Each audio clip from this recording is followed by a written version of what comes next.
Well, once again, good evening and welcome. We're pleased to be able to consider together tonight the question of what is the meaning of life from a biblical perspective.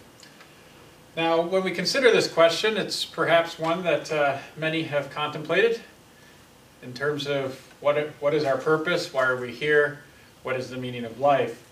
And when we take a look in the Bible and we turn to the pages of Scripture and look for an answer to this question, we find that, in fact, there's a whole book which has been dedicated to answering this one question, what is the meaning of life?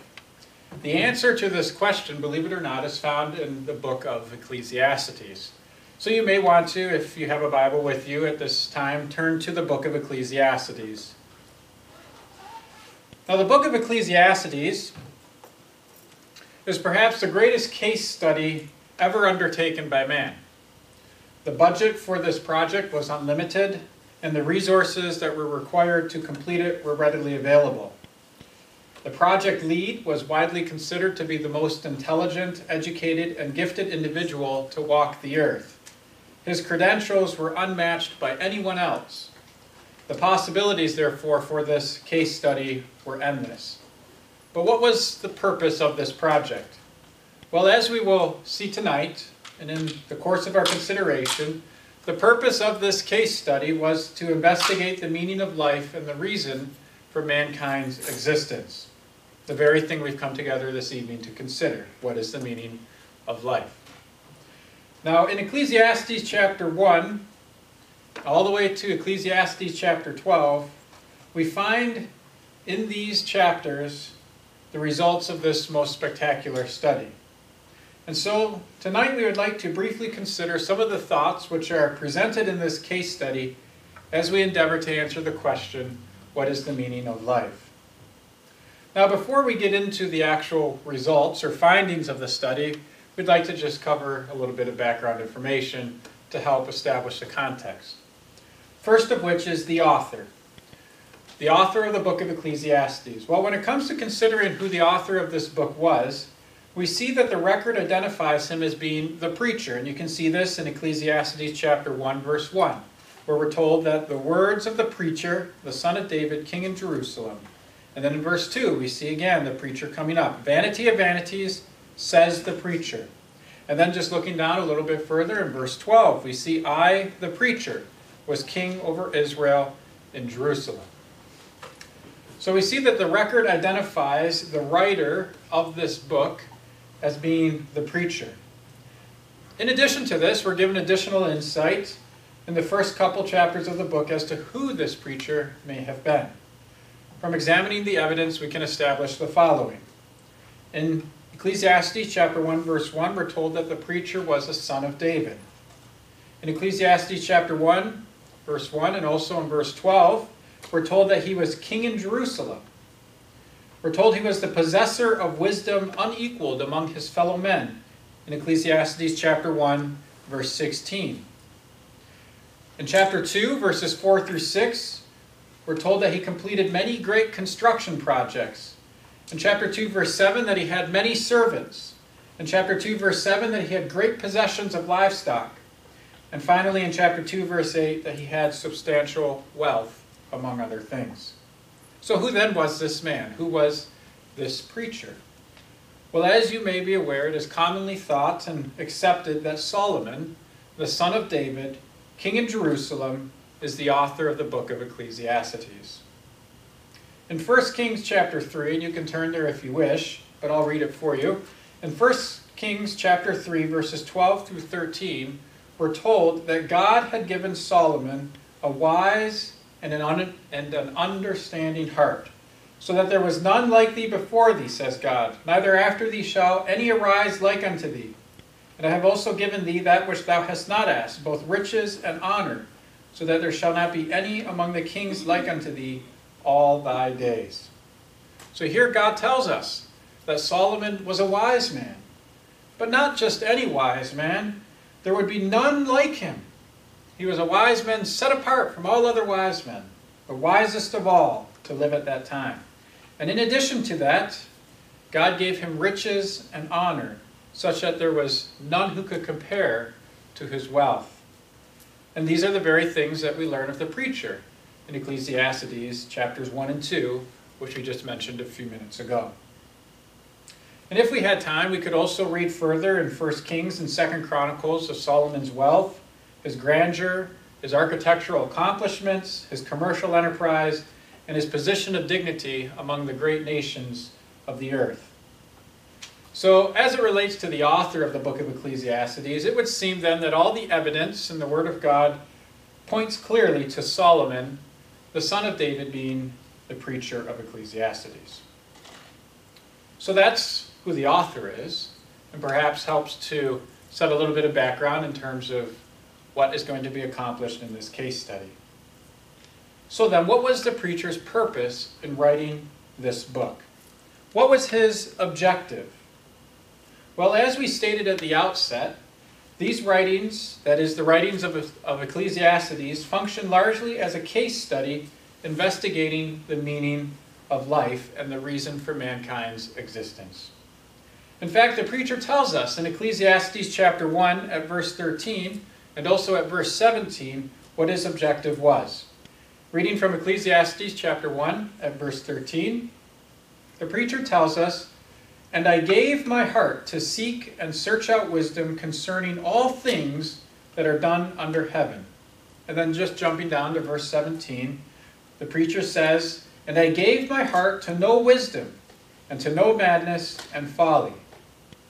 This objective is then reiterated a few more times in subsequent verses, such as Ecclesiastes 7 verse 25, where the preacher tells us, "I applied mine heart to know, and to search, and to seek out wisdom, and the reason of things." That's what we're talking about tonight. What's the reason for life, the meaning of life? "And to know the wickedness of folly, even of foolishness and madness." So the preacher's objective was to study and explore by wisdom all human activity that's done under heaven. He devoted himself to seek and to search out practical wisdom, to discern the character of madness and folly, or otherwise known as foolishness, in which men seem to find satisfaction. His objective was to learn the true meaning for all things. What is the meaning of life, is what he set out to learn about. Now, two primary methods were employed in order to accomplish this objective.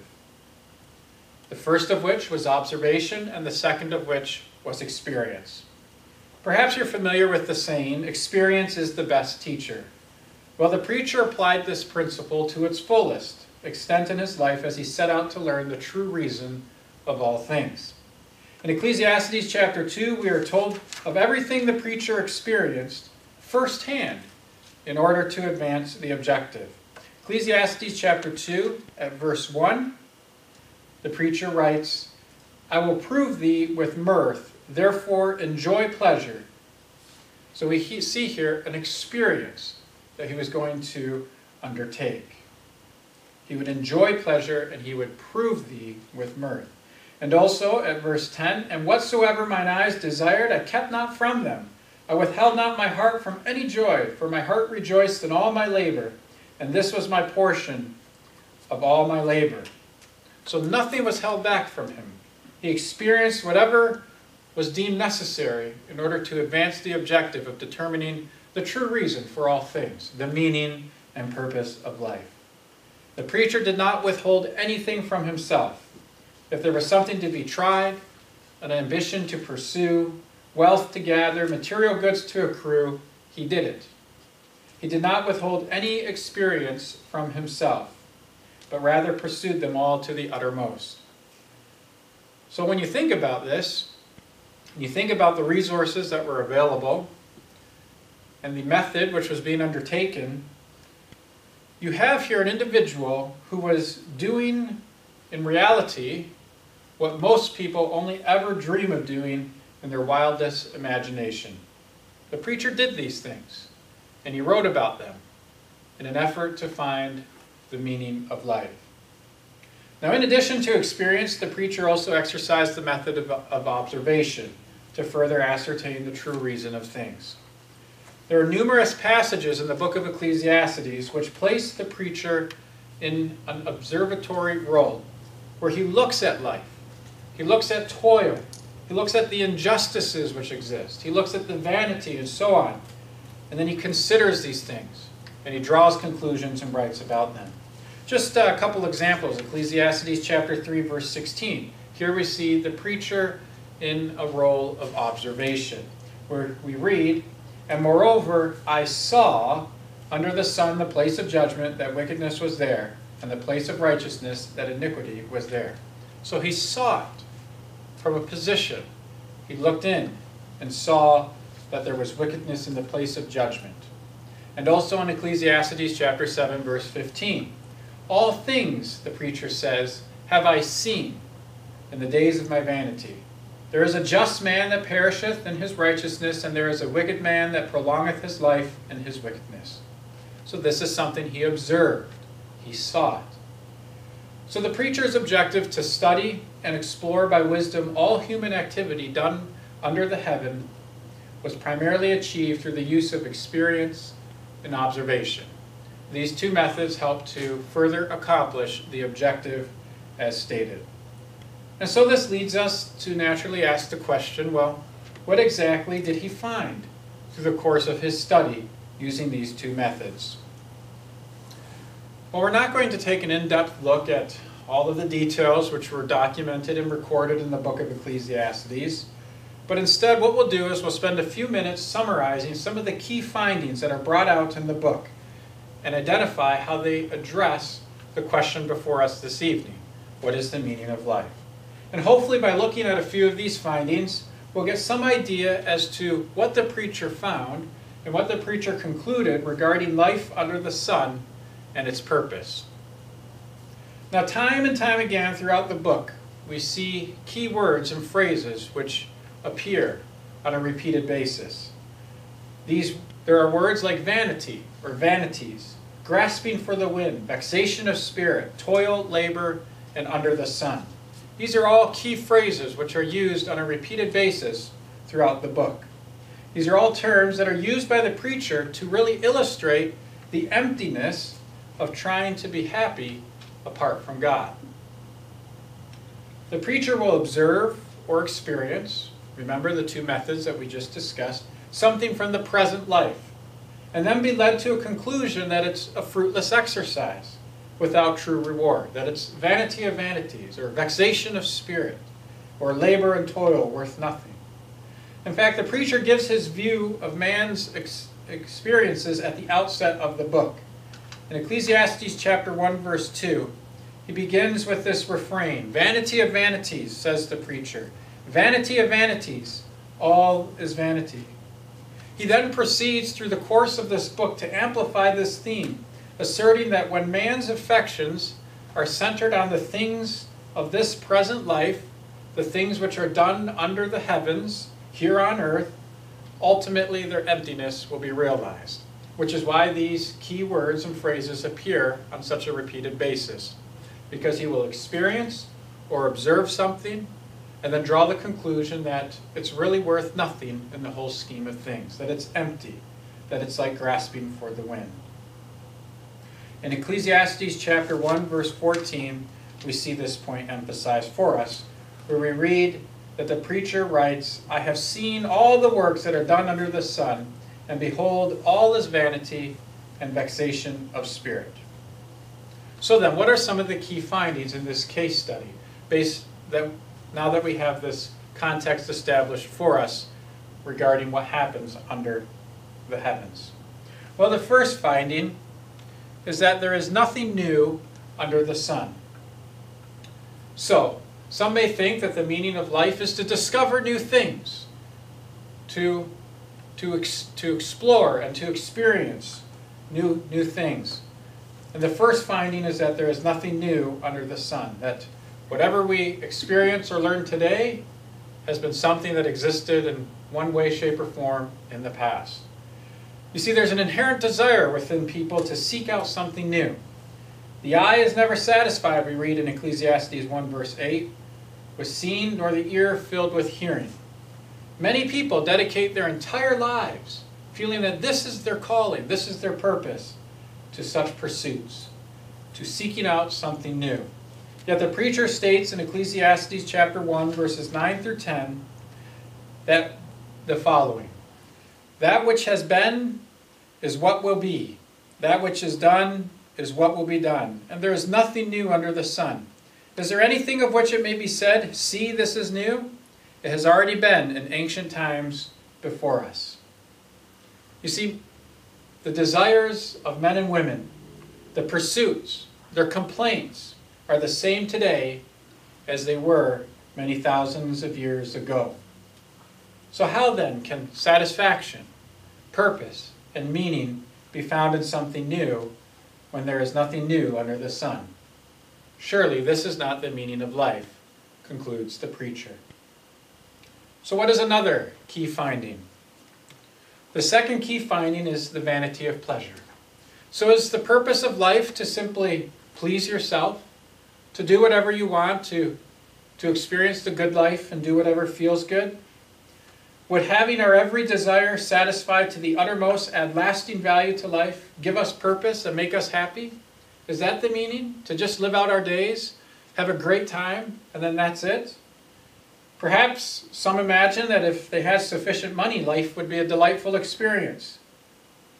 But the preacher makes it clear that we should not be deceived. We have another finding in which the preacher reorients our minds and our thoughts on this matter. You see, in our imagination, we can go with the preacher and explore the wonders of the world because he had those resources available to him.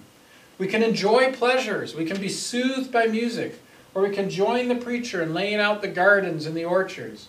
We can accompany him as he gathers silver and gold and accumulates wealth beyond all measure to himself, and nothing is kept back of all that he desires. And then what? What was the conclusion?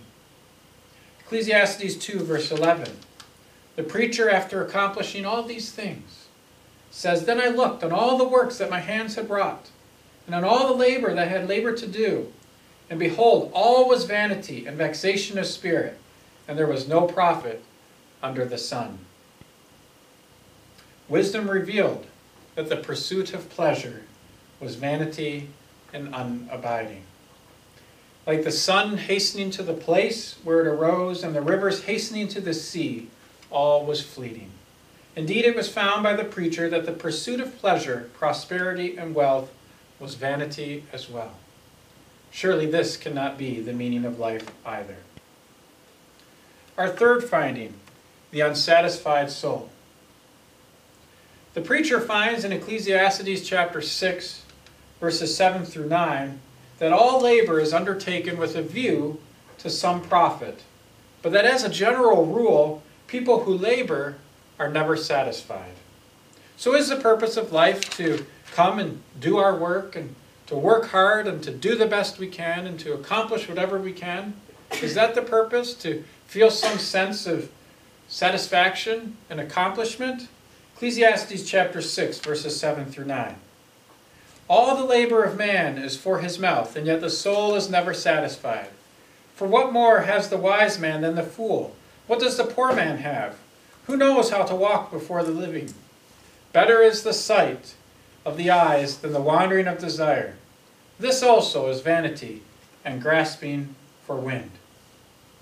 So what do we learn? Well, we learn that the desires of the soul find nothing in the wealth of the world to give satisfaction. Just as food can only satisfy the appetite temporarily until hunger sets in again, so mankind is never content with his current lot in life for too long. There is always something else to desire and strive after. This, the preacher concludes in chapter 6, verse 9, is also vanity and a useless exercise. Surely this cannot be the purpose of life. The fourth finding, the wicked prosper. On a few different occasions, the preacher observes that the wicked prosper. One such instance is in chapter 8, verse 14, where we read, "There is a vanity which is done upon the earth, that there be just men unto whom it happeneth according to the work of the wicked. Again, there be wicked men to whom it happeneth according to the work of the righteous. I said, this also is vanity." So in other words, there are righteous men who get what the wicked deserve, and wicked men who get what the righteous deserve. And so this is declared to be vanity. Why?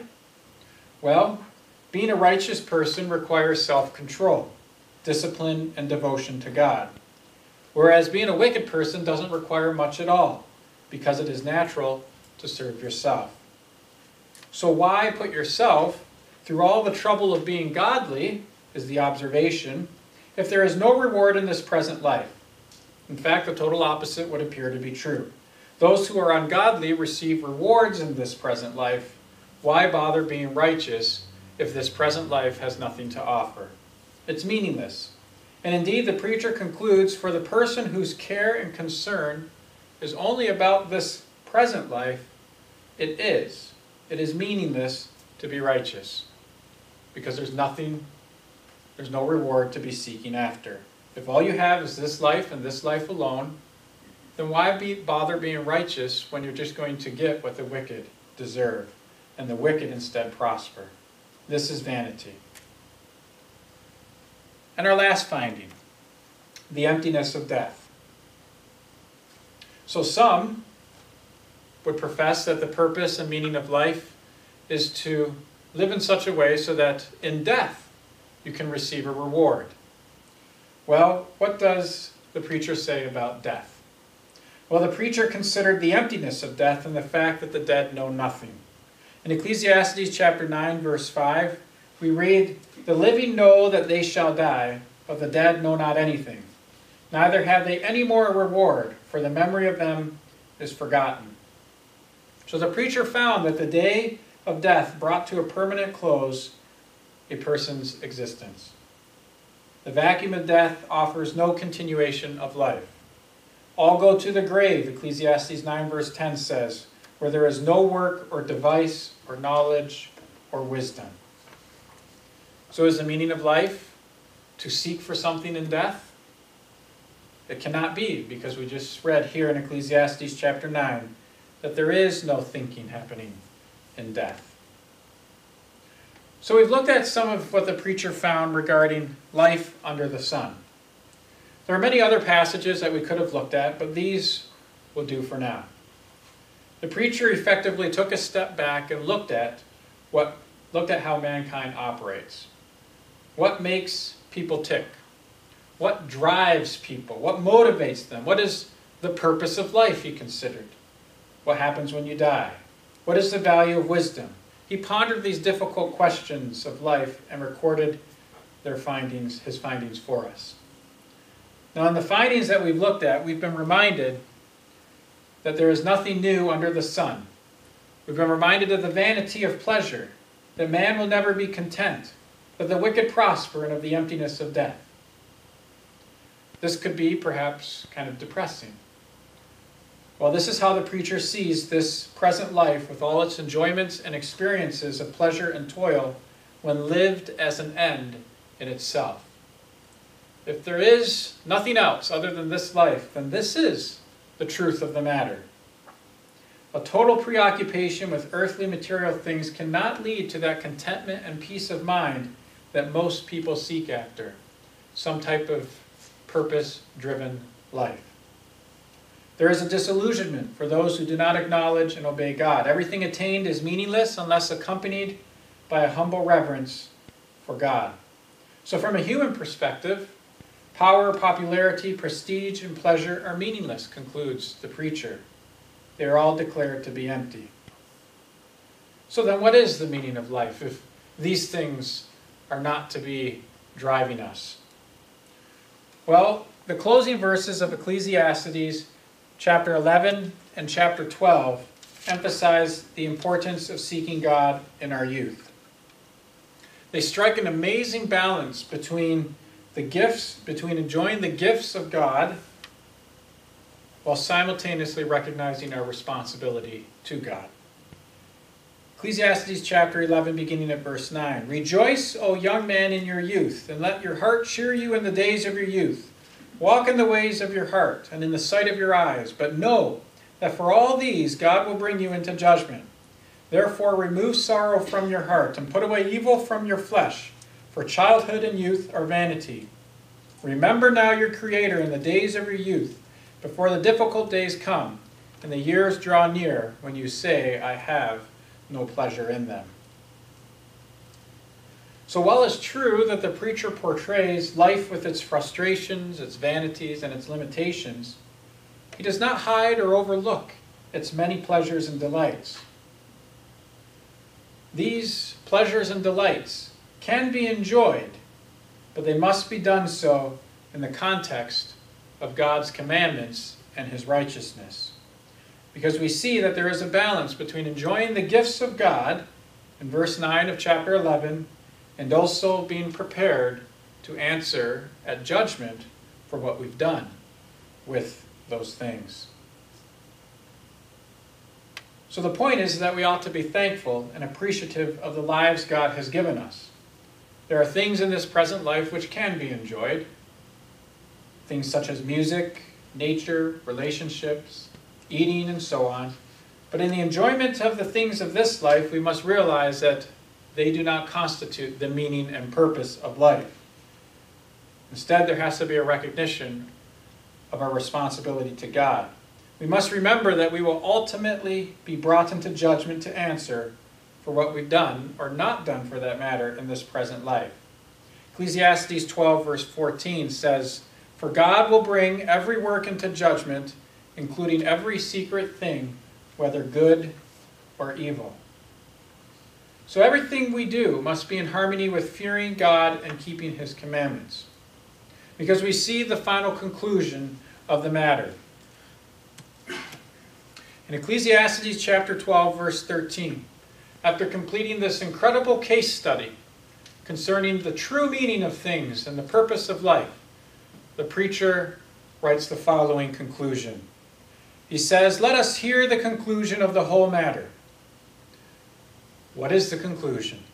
Fear God and keep his commandments, for this is man's all. Fear God and keep his commandments, for this is man's all. This is the meaning of life. To learn of God, to learn of his truth. These things are learned from his word.